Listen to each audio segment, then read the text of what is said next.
Lesson 35 Sentence Structure 35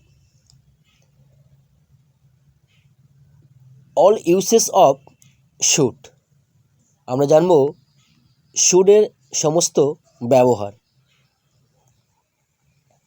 number 1 subject বা কর্তার কোনো কাজ করা উচিত এমন বোঝালে মেন ভার্বের আগে should ব্যবহার করা হয়।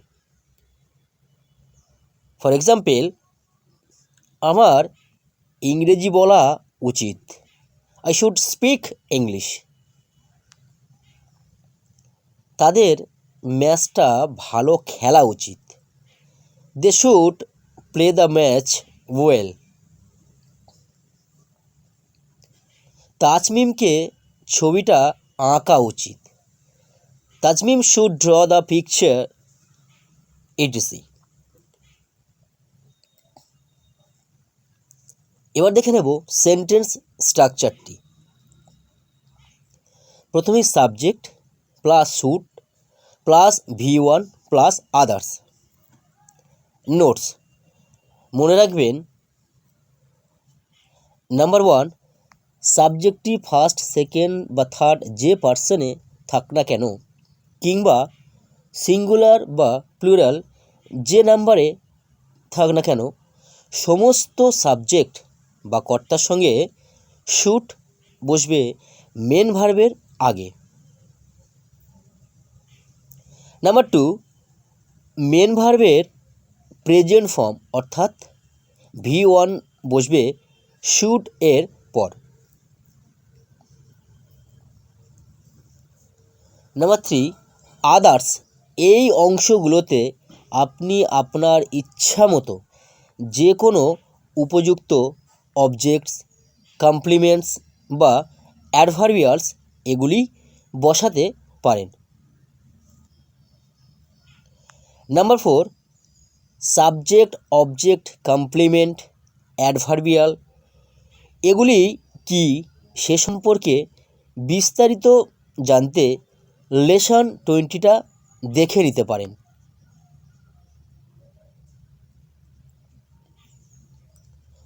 টু সাবজেক্ট বা কর্তাকে কোনো কাজ করতে থাকা উচিত এমন বোঝালে শুড বি ব্যবহার করা হয় মেন ভার্বের আগে। ফর এক্সাম্পল, আমার ইংরেজি বলতে থাকা উচিত, I should be speaking English. ম্যাচটা তাদের খেলতে থাকা উচিত, they should be playing the match. তাজমিমকে ছবিটা আঁকতে থাকা উচিত, Tazmim should be drawing the picture etc. Sentence structure প্রথমে subject plus should be plus ভার্বের সঙ্গে আইএনজি প্লাস আদার্স। নোটস মনে রাখবেন, নাম্বার 1 মেন ভার্বের সঙ্গে সর্বদাই আইএনজি যোগ করতে হবে। নাম্বার 2 শুড এর নোটসগুলো এখানেও প্রযোজ্য, কারণ বাকি যে 3টি নোটস আছে সেগুলো একই, তাই পুনরায় আর বললাম না। প্রয়োজনে শুড এর ওই নোটসগুলো আরেকবার দেখে নেবেন প্লিজ।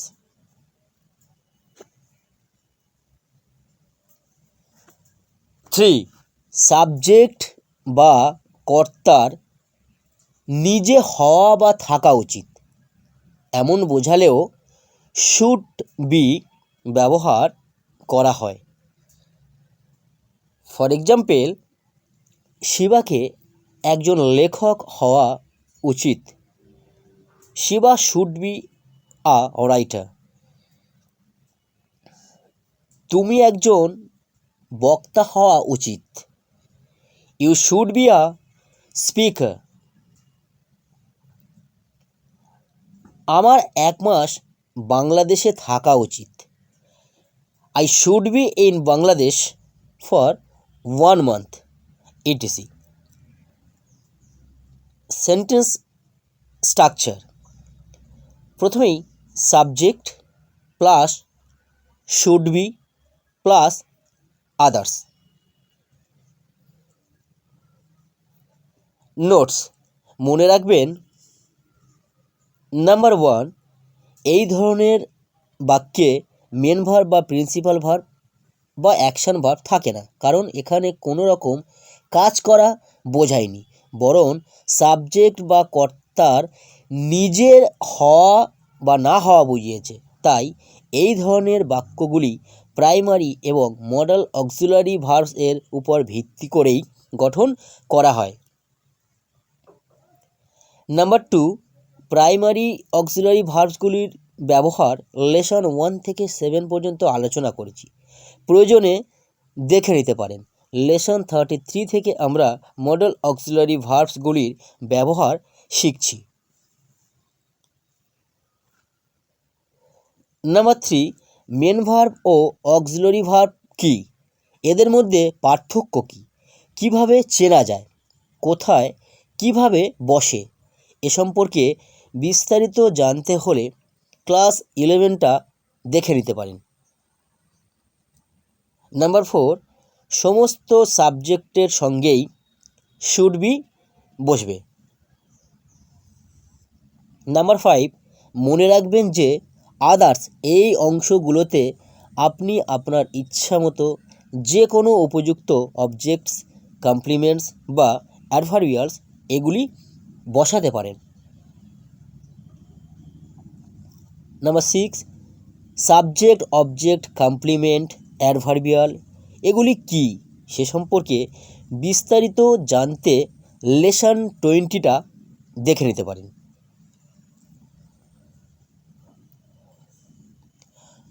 ফোর, কোনো কাজ বর্তমানে করা উচিত এমন বোঝালে মেন ভার্ব এর আগে শুড বি ব্যবহার করা হয়। ফর এক্সাম্পল, ইংরেজি বলা উচিত, ইংলিশ শুড বি স্পোকেন। ম্যাচটা ভালো খেলা উচিত, the match should be played well. ছবিটা আঁকা উচিত, the picture should be drawn etc. Sentence structure, প্রথমেই subject plus should be plus V3 plus others. Notes, মনে রাখবেন নাম্বার 1, সাবজেক্টটি যে পার্সন বা নাম্বারে থাক না কেন সমস্ত সাবজেক্ট এর সঙ্গেই শুড বি বসবে। নাম্বার 2, মনে রাখবেন এটি একটি প্যাসিভ সেন্টেন্সের গঠন, তাই এখানে মেন ভার্বের থার্ড ফর্ম অর্থাৎ পাস্ট পার্টিসিপেল ফর্ম বসবে। নাম্বার 3, প্যাসিভ টেন্স বা সেন্টেন্স সম্পর্কে বিস্তারিত জানতে হলে লেসন 22 থেকে 32 পর্যন্ত ক্লাসগুলো দেখে নিতে পারেন। নাম্বার 4, মনে রাখবেন যে আদার্স এই অংশগুলোতে আপনি আপনার ইচ্ছা মতো যে কোনো উপযুক্ত অবজেক্টস, কমপ্লিমেন্টস বা অ্যাডভার্বিয়ালস এগুলি বসাতে পারেন। 5, সাবজেক্ট বা কর্তার অতীতে কোনো কাজ করা উচিত ছিল এমন বোঝালে শুড হ্যাভ ব্যবহার করা হয় মেন ভার্বের আগে। ফর এক্সাম্পল, আমার ইংরেজি বলা উচিত ছিল, I should have spoken English. ম্যাচটা তাদের ভালো খেলা উচিত ছিল। They should have played the match well. তাজমিমের ছবিটা আঁকা উচিত ছিল। Tazmim should have drawn the picture etc. এবার দেখে নেব সেন্টেন্স স্ট্রাকচারটি। প্রথমেই subject plus should have plus V3 plus others. Notes মনে রাখবেন, নাম্বার 1, সাবজেক্টটি যে পার্সন বা নাম্বারে থাক না কেন সমস্ত সাবজেক্টের সঙ্গেই শুড হ্যাভ বসবে এবং মেন ভার্বের থার্ড ফর্ম অর্থাৎ পাস্ট পার্টিসিপল ফর্ম বসবে সর্বদাই। নাম্বার 2, মনে রাখবেন যে আদার্স এই অংশগুলোতে আপনি আপনার ইচ্ছা মতো যে কোনো উপযুক্ত অবজেক্টস, কমপ্লিমেন্টস বা অ্যাডভার্বিয়ালস এগুলি বসাতে পারেন।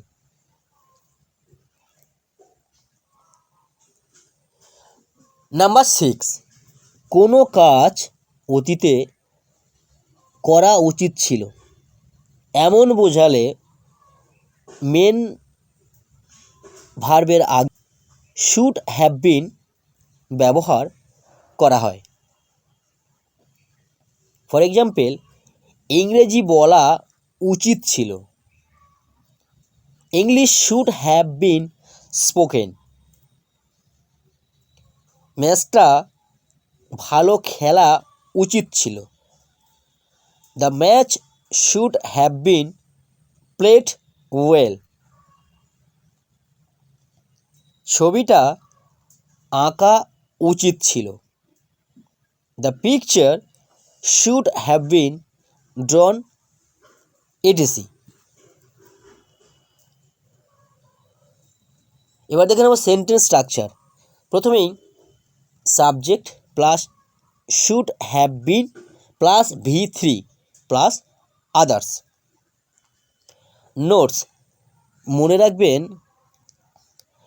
নাম্বার 1, মনে রাখবেন বাক্যের এই গঠনটি শুড বি প্লাস V3 ওই প্যাসিভ টেন্স বা সেন্টেন্সটির পাস্ট টেন্স হিসেবে ব্যবহার করা হয়।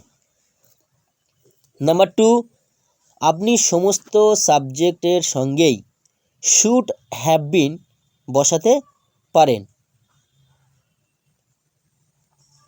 নাম্বার 3, মনে রাখবেন যে এটি একটি প্যাসিভ সেন্টেন্সের গঠন, তাই এখানে মেন ভার্বের থার্ড ফর্ম অর্থাৎ পাস্ট পার্টিসিপল ফর্ম বসবে এবং প্যাসিভ টেন্স বা সেন্টেন্স এর নিয়ম অনুযায়ী বাক্য গঠন করতে হবে। নাম্বার 4, প্যাসিভ টেন্স বা সেন্টেন্স সম্পর্কে বিস্তারিত জানতে হলে লেসন 21 থেকে 32 পর্যন্ত ক্লাসগুলো দেখে নিতে পারেন বা একত্রে থাকা প্যাসিভ টেন্স লেসন 21 to 32 নামক ক্লাসটিও দেখে নিতে পারেন। আপনি সমস্ত লেসনের লিঙ্ক একত্রে ডেসক্রিপশানে পেয়ে যাবেন।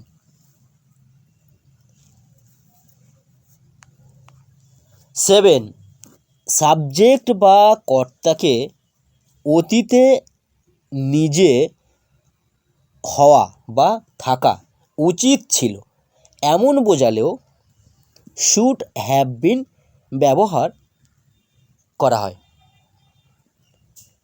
ফর এক্সাম্পল, শিবাকে একজন লেখক হওয়া উচিত ছিল, Shiba should have been a writer.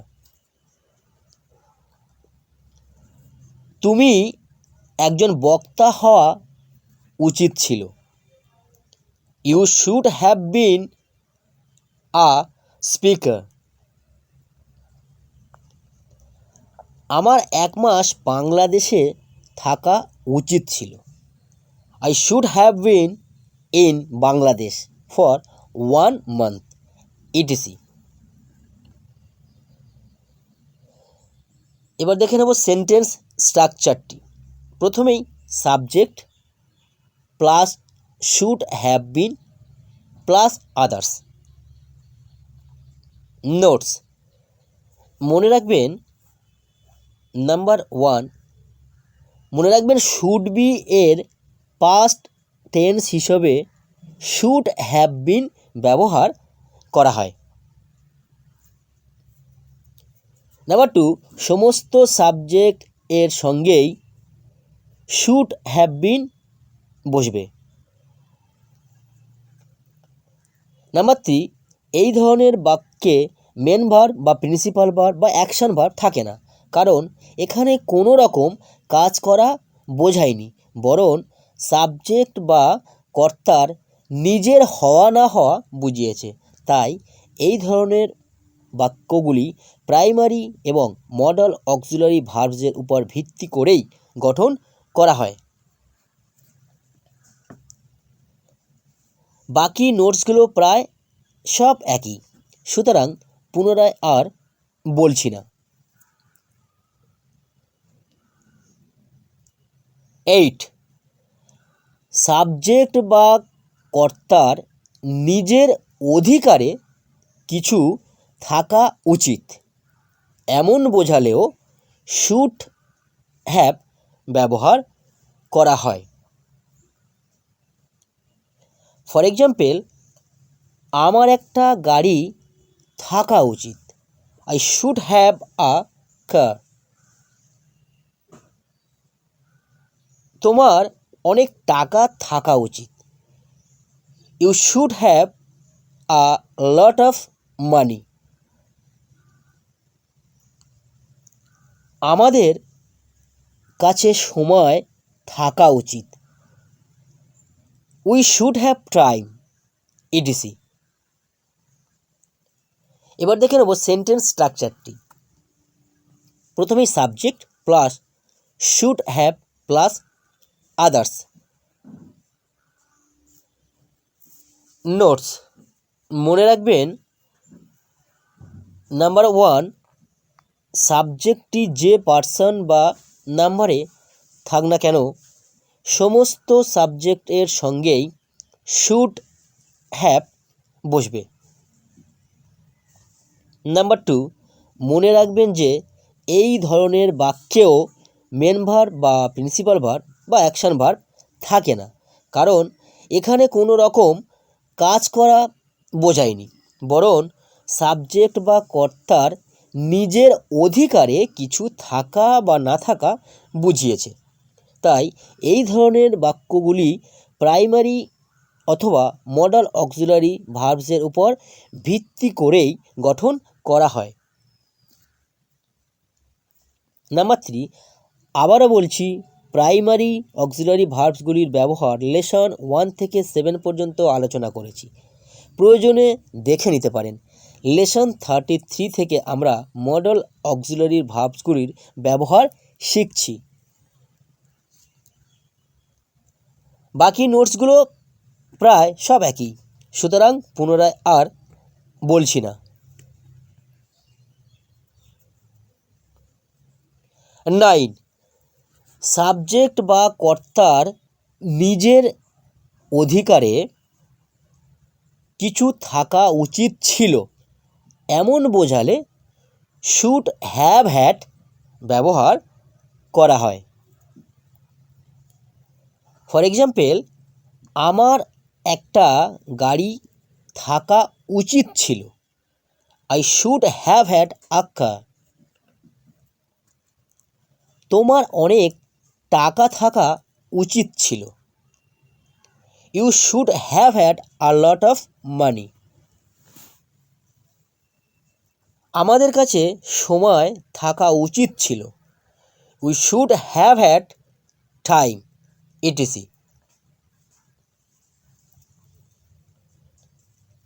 Sentence structure, প্রথমেই subject plus should have had plus others.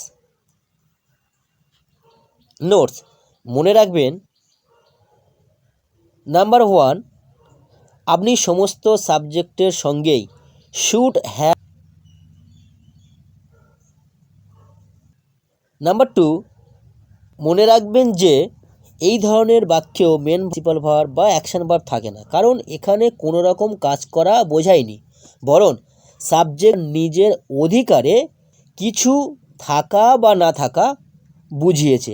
তাই এই ধরনের বাক্যগুলি প্রাইমারি অথবা মডাল অক্সিলারি ভার্বগুলির উপর ভিত্তি করেই গঠন।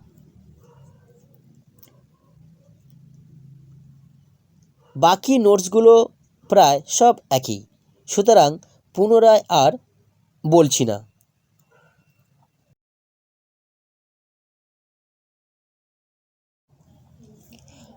10, সাবজেক্ট বা কর্তার কোনো কাজ করাই উচিত এমন বোঝালে মেন ভার্বের আগে শুড হ্যাভ টু ব্যবহার করা হয়।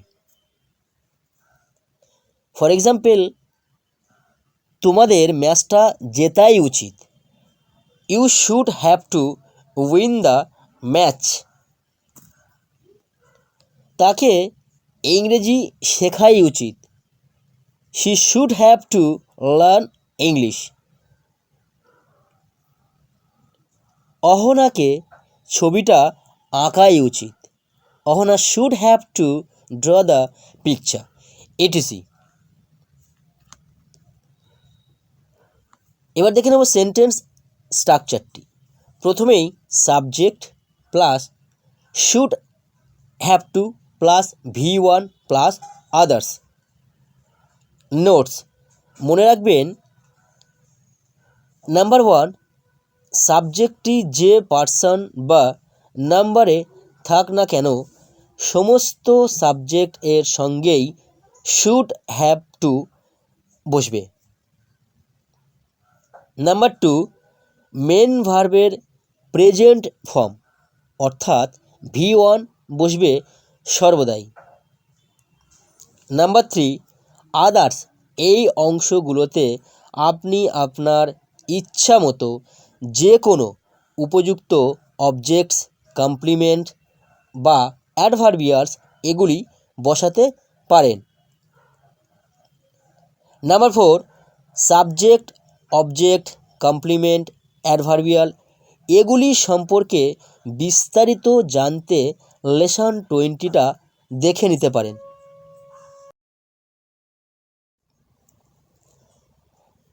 11, সাবজেক্ট বা কর্তার কোনো কাজ করাই উচিত ছিল এমন বোঝালে মেন ভার্বের আগে শুড হ্যাভ হ্যাড টু ব্যবহার করা হয়।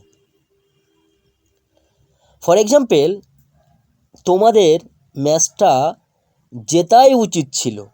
Have had to win the match. তাকে ইংরেজি শেখাই উচিত ছিল। She should have had to learn English. অহনাকে ছবিটা আঁকাই উচিত ছিল। Ahana should have had to draw the picture, etc. এবার দেখে নেব সেন্টেন্স স্ট্রাকচারটি। প্রথমেই subject plus should have had to plus V1 plus others. Notes, মনে রাখবেন নাম্বার 1, সাবজেক্টটি যে পার্সন বা নাম্বারে থাক না কেন সমস্ত সাবজেক্ট এর সঙ্গেই শুড হ্যাভ হ্যাড টু বসবে। নাম্বার 2, বাকি শুড হ্যাভ টু এর নোটসগুলো এখানেও প্রযোজ্য, কারণ বাকি নোটসগুলো সব একই, সুতরাং পুনরায় আর বলছি না। চলুন এবার জেনে নিই মডাল অক্সিলারি ভার্ব যুক্ত সেন্টেন্সগুলোকে কিভাবে নেগেটিভ, ইন্টারগেটিভ এবং ইন্টারগেটিভ নেগেটিভ করা হয় সেই নিয়মগুলো। নাম্বার 1, আগের লেসনগুলিতে বর্ণিত নিয়মের মতো একইভাবে অ্যাফার্মেটিভ সেন্টেন্স এর হেল্পিং ভার্ব এর পর অর্থাৎ শুড এর পরে নট বসিয়ে বাক্যটিকে নেগেটিভ সেন্টেন্স করা হয়। নাম্বার 2, শুডকে সাবজেক্ট এর আগে বসিয়ে বাক্যটিকে ইন্টারোগেটিভ সেন্টেন্স করা হয়। নাম্বার 3, ইন্টারোগেটিভ সেন্টেন্সের সাবজেক্টটি নাউন হলে নট নাউনের আগে বসিয়ে এবং প্রোনাউন হলে পরে বসিয়ে বাক্যটি ইন্টারোগেটিভ নেগেটিভ করা হয়। এবার চলুন উদাহরণের মাধ্যমে নিয়মগুলো বুঝে নিই।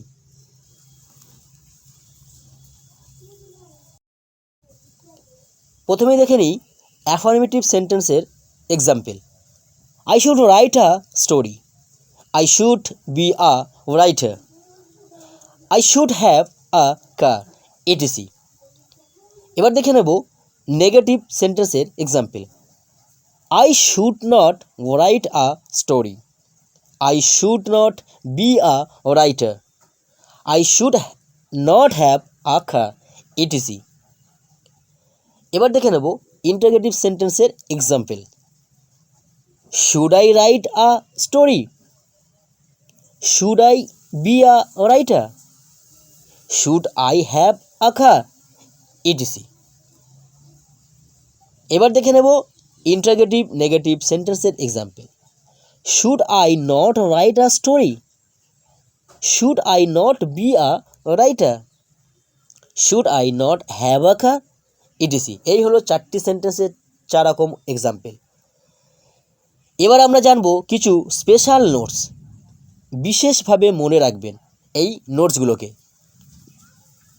নাম্বার 1, ডিয়ার ফ্রেন্ড, মনে রাখবেন যে বর্তমানে যেহেতু শ্যালের ব্যবহার অপ্রয়োজনীয়, সেহেতু আমি শ্যাল এর ব্যবহার নিয়ে কোনোরূপ আলোচনা করলাম না।